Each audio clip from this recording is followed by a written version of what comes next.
अरे करम जलील, तू डूबकर मर क्यों नहीं जाती? मेरे बेटे का सुकून खा गई तू। निकल जा यहाँ से, तेरा अब यहाँ कोई काम नहीं है। दोस्तों, ये कहानी कानपुर देहात की है, जहाँ गांव के आखिर में एक पुराना सा घर था। ये घर था राजेश तिवारी का। वो गरीब तो नहीं थे, लेकिन अमीर भी नहीं थे। उनकी 2 बेटियां थीं, बड़ी बेटी राधा और छोटी बेटी सुनीता। राधा बचपन से ही बहुत भोली और संस्कारी थी। बचपन से ही वो दोनों बहनें साथ साथ पली बढ़ी थी। एक ही थाली में खाना खाती और एक साथ सोती। लेकिन जैसे जैसे उम्र बढ़ती गई, सुनीता के मन में एक अजीब सी जलन पैदा होने लगी। असल में गांव के लोग भी राधा की तारीफ करते थे। अरे देखो तो, राधा कितनी सीधी है, एकदम देवी जैसी, शांत और दयालु। हाँ, आजकल ऐसी लड़कियाँ कहाँ मिलती हैं? अगर ऐसी बहू मिल जाए तो घर स्वर्ग बन जाए। ये बातें सुनीता के कानों में जहर बनकर उतरने लगी थी। मैं सुंदर हूँ, होशियार हूँ, उसके पास तो ना अच्छी शक्ल है ना अकल, फिर भी सब उसी की तारीफ करते फिरते हैं। राधा को ये सब पता था, लेकिन वो चुप रहती थी, क्योंकि वो सोचती थी गीता मेरी छोटी बहन है, समय के साथ साथ समझ जाएगी। एक दिन राजेश तिवारी ने दोनों बेटियों को पास बुलाया और कहा, बेटा, अब तुम दोनों की शादी का समय आ गया है। राधा ने सिर झुका लिया, लेकिन सुनीता की आंखें चमक उठी। पहले राधा के लिए राघव का रिश्ता आया। राघव गरीब था और खेत में काम करता था, लेकिन वो नीयत का साफ और नेक दिल इंसान था। सुनीता ने जब ये सुना कि राघव गरीब है और वो खेत में काम करता है, तो वो हंस पड़ी और बोली, वाह, बड़ी बहन को तो खेती करने वाला किसान मिल गया है। अब तो तुम्हारी जिंदगी मजे में कटेगी। वैसे भी तुम्हें तो बंधुआ मजदूरी करना अच्छा लगता है। सुनीता की बात पर राधा ने कुछ नहीं कहा, लेकिन राजेश तिवारी बोले, हाँ, वो गरीब है तो क्या हुआ, लेकिन मेहनती और ईमानदार होने के साथ साथ वो नेक दिल भी है और राधा उसके साथ बहुत खुश रहेगी। राधा ने सिर झुकाकर कहा, जी बाबूजी, आपने मेरे लिए ठीक ही सोचा है। कुछ दिन बाद सुनीता के लिए निखिल का रिश्ता आया, जो एक बड़ा व्यापारी था। खूबसूरत बंगला, नौकर चाकर, उसके पास सब कुछ था। ये सुनते ही सुनीता का घमंड और भी बढ़ गया। वो बोली, देखा बाबूजी, किस्मत भी समझती है कि कौन किस चीज के लायक है। तिवारी जी ने सुनीता की बात का जवाब नहीं दिया, क्योंकि वो उसकी रग रग से वाकिफ थे। खैर, शादी की तारीख तय की गई और जल्द ही उन दोनों बहनों की शादी भी हो गई। राधा शादी करके राघव के साथ उसके घर आ गई। राघव का घर छोटा था, छप्पर की छत, एक टूटी सी रसोई और कुछ बोरियों में अनाज रखा था। राघव बोला, राधा, मेरे पास ज्यादा कुछ तो नहीं है, लेकिन मैं कोशिश करूंगा कि तुम्हें कभी किसी चीज की कमी ना हो। राघव, मुझे कुछ नहीं चाहिए, मेरे लिए तो बस आपका साथ ही काफी है। उधर जब सुनीता अपने ससुराल पहुंची, तो इतना आलीशान घर और चमचमाती गाड़ियां देखकर हैरान रह गई। वाह, इतनी दौलत और शोहरत, अब ये सब मेरा है, मेरी तो ऐश ही ऐश है। अब तो राधा मुझसे नजर तक नहीं मिला पाएगी। इस तरह दौलत और शोहरत के नशे ने सुनीता का घमंड दुगना कर दिया था। उसने नौकरानी को आवाज लगाई, ओए लाजो, तूने मेरा कमरा ठीक से साफ क्यों नहीं किया? लेकिन मैंने तो सुबह ही अच्छी तरह साफ किया था छोटी मालकिन। तो क्या मैं झूठ बोल रही हूँ? नौकर हो, नौकर की तरह रहो। चलो जल्दी से कमरा साफ करो। और हाँ, किसी नौकर को मेरे लिए नारियल पानी लाने को कहो। जी छोटी मालकिन, मैं अभी कह देती हूँ। इसी तरह दिन और महीने बीतते गए और तीज का त्योहार आ गया। वो दोनों बहनें अपने मायके आ गई। राधा ने साधारण सी साड़ी पहनी हुई थी और सुनीता ने रेशमी लहंगा पहना हुआ था। उसके हाथों में रंग बिरंगी चूड़ियां और गले में सोने का हार था। गांव की कुछ औरतें तीज का टोटका करने आई हुई थी।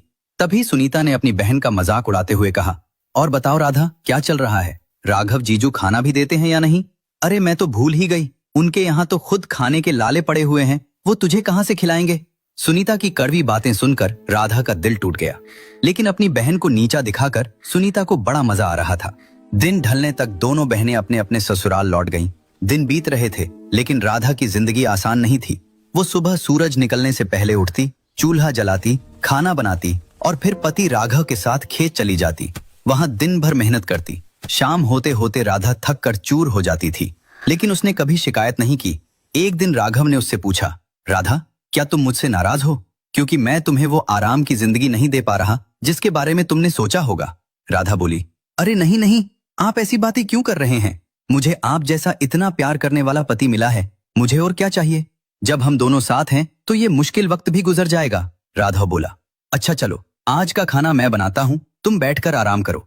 राधा ने कहा, अरे नहीं नहीं, मैं बना दूंगी। भला आप कैसे बनाएंगे? क्यों, मैं क्यों नहीं बना सकता? आज मैं अपनी प्यारी सी पत्नी को अपने हाथ से खाना बनाकर खिलाऊंगा। तुम बस बैठो और आराम करो। इस तरह राघव ने चूल्हा जलाया, खाना तैयार किया और फिर अपने हाथों से राधा को खाना भी खिलाया।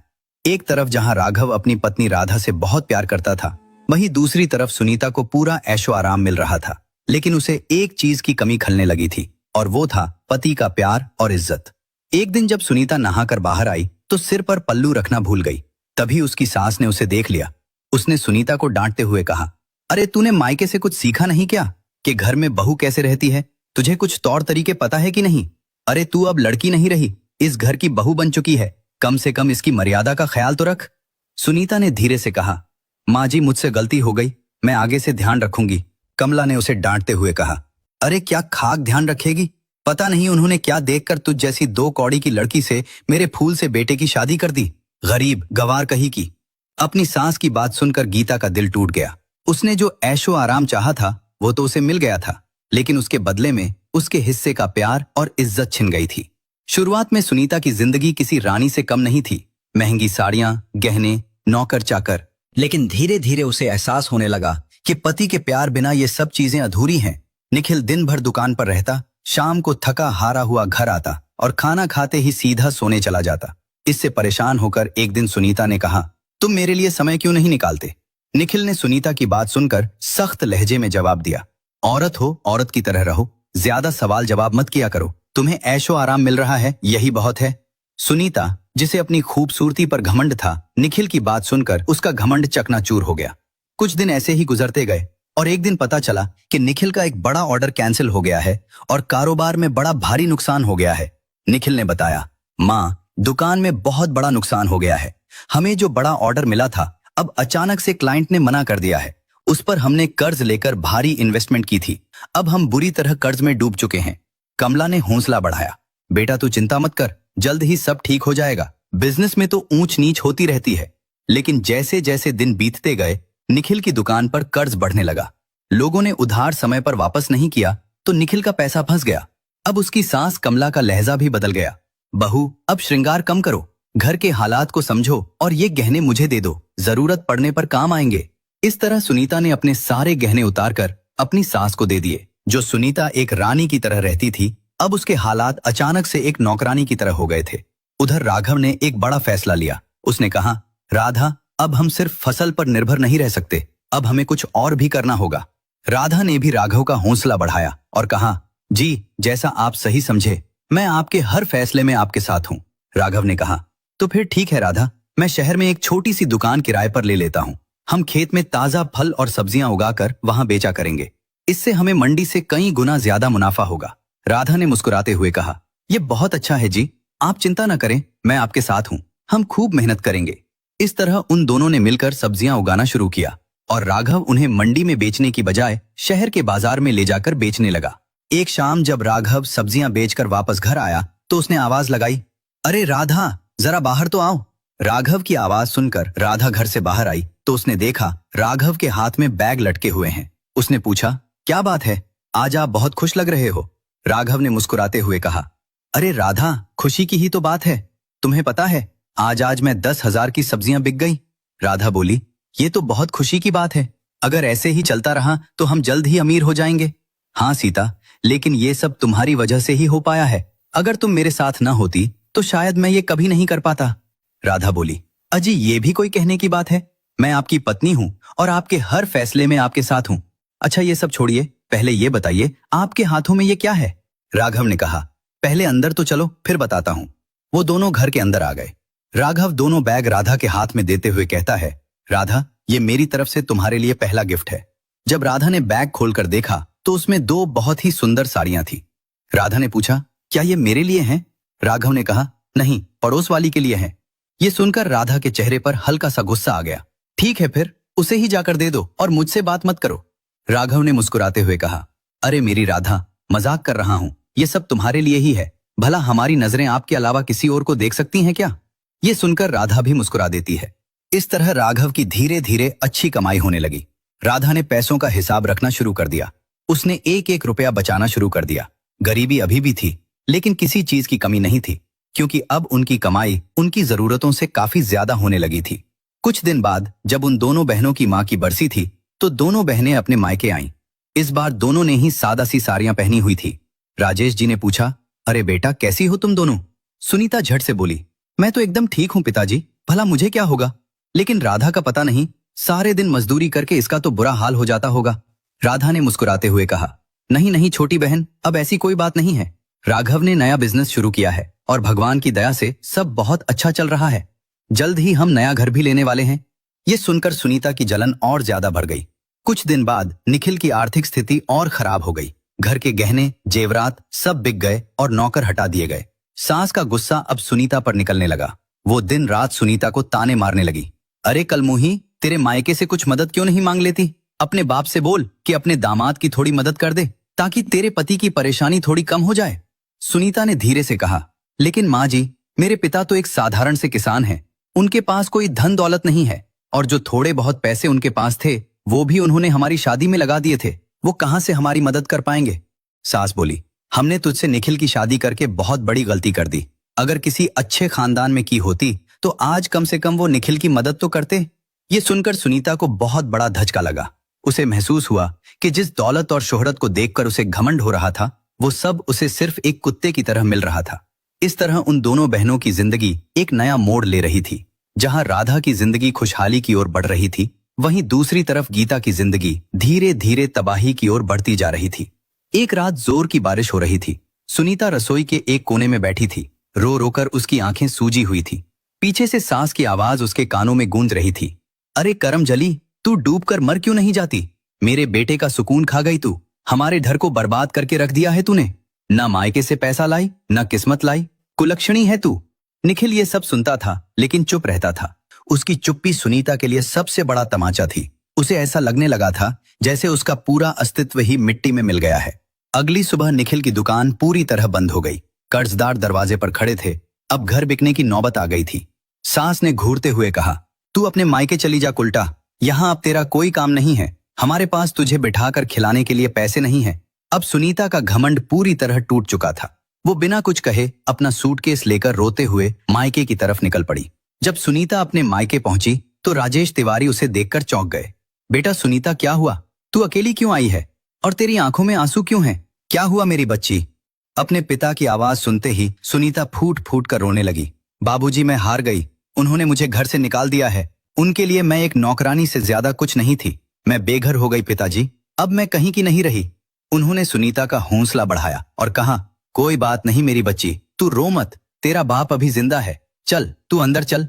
राजेश जी सुनीता को घर के अंदर ले गए, लेकिन सुनीता लगातार रोए जा रही थी। इसलिए राजेश जी ने अपनी बड़ी बेटी राधा को फोन किया। बेटी राधा, कैसी है तू? मैं ठीक हूं पिताजी, आप कैसे हैं? आप मुझे ठीक नहीं लग रहे हैं, बताइए क्या हुआ? बेटी राधा, वो सुनीता को उसके ससुराल वालों ने घर से निकाल दिया है। उन्होंने उसे पूरी बात बताई। राधा ने कहा, आप चिंता मत कीजिए पिताजी, मैं अभी घर आती हूँ। जब राधा अपने मायके पहुंची तो रात हो चुकी थी। वो सीधी सुनीता के कमरे में गई। सुनीता दीवार के सहारे बैठी रो रही थी। राधा ने कहा, ओह, तो अब हमारी ताड़का इतनी कमजोर हो गई है कि हार मानकर रोने लगी। ये सुनकर सुनीता ने राधा की तरफ देखा। उसकी आंखों में लाचारी और पश्चाताप झलक रहा था। अचानक सुनीता उठी और राधा के पैरों में गिर पड़ी। बहन, मुझे माफ कर दे। मैंने तेरे साथ बहुत बुरा बर्ताव किया है और शायद भगवान ने मुझे उसी की सजा दी है। सुनीता का ये रूप देखकर राधा हैरान रह गई। उसने आगे कहा, मैंने तुझे हमेशा नीचा दिखाने की कोशिश की, तेरी गरीबी का मजाक उड़ाया, लेकिन आज मैं खुद एक मजाक बनकर रह गई हूँ। मेरे साथ जो भी हुआ वो सब मेरे कर्मों का फल है जो मैं भुगत रही हूँ। राधा ने ढांढस बंधाते हुए कहा, रो मत मेरी गुड़िया। बहनें तो आपस में लड़ती हैं, झगड़ती हैं, लेकिन इसका मतलब ये नहीं कि हम एक दूसरे से अलग हैं या नफरत करते हैं। चल अब रोना बंद कर। सुनीता ने कहा, नहीं बहन, अब मुझे समझ आ गया है, इंसान पैसे से नहीं बल्कि अपने चरित्र और व्यवहार से अच्छा और बुरा कहलाता है। ये सुनकर राधा की आंखों में भी आंसू आ गए। उसने सुनीता को गले से लगा लिया और कहा, अरे पगली, बहनें माफी नहीं मांगती बल्कि एक दूसरे को संभालती हैं। चल अब रोना बंद कर, वरना मार खाएगी मुझसे। अगले दिन राधा ने राघव से बात की। राघव, मैं चाहती हूँ कि सुनीता भी हमारे साथ काम करे। इससे वो ये सब जल्दी भूल पाएगी और जिंदगी में आगे बढ़ पाएगी। राघव ने बिना कुछ पूछे कहा, ठीक है राधा, जैसा तुम चाहो कर सकती हो। आखिर सुनीता तुम्हारी बहन है तो वो मेरी भी बहन है। इस तरह सुनीता राघव और राधा के साथ खूब मेहनत से काम करने लगी। सुबह जल्दी उठना, खेत जाना, सब्जियों में पानी देना, सब्जियां तोड़ना और राघव के साथ शहर जाकर दुकान पर सब्जियां बेचना। सुनीता के हाथ छिल गए, कमर दर्द करने लगी और एक दिन परेशान होकर सुनीता ने रोते हुए कहा, राधा, ये सब करना मेरे बस की बात नहीं है, मुझसे नहीं हो पाएगा, मैं तुम्हारे जितनी मजबूत नहीं हूँ। राधा ने उसे समझाया और कहा, हिम्मत मत हार सुनीता, मैंने भी सीखा था, तू भी जल्दी ही सीख जाएगी और देखना एक दिन कामयाबी तेरे कदम जरूर चूमेगी। इसी तरह दिन बीतने लगे। सुनीता ने राघव और राधा के साथ काम करके कुछ पैसे इकट्ठे किए और खुद का एक रेस्टोरेंट खोलने का फैसला किया। राघव और राधा ने सुनीता का साथ दिया और फिर कुछ दिन बाद सुनीता और राधा ने मिलकर पार्टनरशिप में शहर में एक रेस्टोरेंट खोल लिया। रेस्टोरेंट बहुत अच्छा चलने लगा और जल्द ही सुनीता और राधा का नाम स्टार्टअप आइकन गर्ल्स के रूप में मशहूर हो गया। उसी दौरान निखिल राजेश तिवारी के घर आया। उसने नमस्ते किया और पूछा, सुनीता कहाँ है? उन्होंने गुस्से में कहा, अब तुझे सुनीता से क्या काम है? तूने उसे जो दुख दिया है, क्या वो काफी नहीं था जो तू फिर से जले पर नमक छिड़कने चला आया? निखिल ने उदास लहजे में कहा, ऐसा मत बोलिए पिताजी, मैं मानता हूँ मुझसे बहुत बड़ी गलती हुई है, लेकिन अब मैं सुनीता को वापस अपने साथ ले जाने आया हूँ। मैं उस समय इतना परेशान था कि क्या सही है और क्या गलत समझ ही नहीं पाया। उन्होंने कहा, बेटा, जो इंसान इतने दिन साथ रहने के बाद भी सही गलत को नहीं समझ पाया और मेरी बेटी को छोड़ दिया, भला उस इंसान के साथ मैं अपनी बेटी को दोबारा कैसे भेज सकता हूँ? तुम और तुम्हारी माँ ने मेरी बेटी को इंसान नहीं बल्कि कोई सामान समझकर घर से बाहर कर दिया था। निखिल ने शर्मिंदगी से कहा, मुझे अपनी गलती का एहसास है, मैं फिर कभी ऐसा नहीं करूंगा। निखिल बोल ही रहा था, तभी अचानक राधा और सुनीता भी वहां आ गई। राधा ने उससे पूछा, निखिल, तुम यहाँ क्या कर रहे हो? उसने कहा, मैं सुनीता को अपने साथ वापस ले जाना चाहता हूँ। राधा ने उसे घूरते हुए कहा, इतना सब करके भी तुम्हारा मन नहीं भरा कि तुम फिर से वापस आ गए? निखिल ने उसे डांटते हुए कहा, राधा, तुम बीच में मत बोलो, मैं सुनीता से बात कर रहा हूँ, तुम हमारे बीच मत आओ। निखिल की बात सुनकर सुनीता ने तीखे अंदाज में कहा, मिस्टर निखिल, तमीज में रहकर बात कीजिए, आप मेरी बड़ी बहन से बात कर रहे हैं और मुझे आप ये बताइए, आज अचानक आपको मेरी याद कैसे आ गई? वो बोला, सुनीता, मुझे अपनी गलती का एहसास हो गया है, इसलिए मैं तुम्हें वापस अपने साथ ले जाने आया हूँ। सुनीता ने उसकी आंखों में देखते हुए कहा, निखिल, मैं अच्छी तरह जानती हूँ तुम्हें, आज मेरे पास दौलत और शोहरत आ गई है तो अब तुम्हें मेरी याद आ गई? तुम सिर्फ लालची इंसान हो। निखिल ने उसे डांटते हुए कहा, अपनी हद में रहो सुनीता, इस तरह कहकर तुम मेरी बेइज्जती कर रही हो। निखिल, बेइज्जती उसकी की जाती है जिसकी कोई इज्जत हो, तुम जैसे लोगों की तो कोई इज्जत नहीं होती, इसलिए अब आप यहाँ से चले जाइए, वरना हमें धक्के देकर बाहर निकालना पड़ेगा। निखिल ने जाते हुए कहा, मैं तुम सबको देख लूंगा। सुनीता ने कहा, हाँ हाँ देख लेना, अब जा यहाँ से। इस तरह निखिल आग बबूला होकर वहां से चला गया। इसके बाद उन दोनों बहनों ने बहुत तरक्की की और फिर राधा और राघव ने मिलकर सुनीता के लिए एक बहुत अच्छा लड़का ढूंढा जिसका नाम अमित था। सुनीता की शादी अमित से हो गई और इस तरह वो दोनों बहनें खुशी खुशी रहने लगी। दोस्तों, इंसान की असली पहचान उसकी दौलत से नहीं, उसके व्यवहार और संस्कार से होती है। घमंड चाहे कितना भी बड़ा क्यों ना हो, वक्त उसे एक दिन जरूर तोड़ देता है। दौलत से सिर्फ सुविधाएं खरीदी जा सकती हैं, लेकिन सुकून और प्यार नहीं। मेहनत और सच्चे रिश्ते ही जिंदगी को असली मायनों में खूबसूरत बनाते हैं। जो दूसरों को छोटा समझता है, वक्त उसे उसकी औकात जरूर दिखा देता है। इसलिए हमेशा विनम्र रहो, क्योंकि यही इंसान को सच में बड़ा बनाता है। दोस्तों, अगर आपको ये कहानी पसंद आई हो तो इसे लाइक और शेयर करें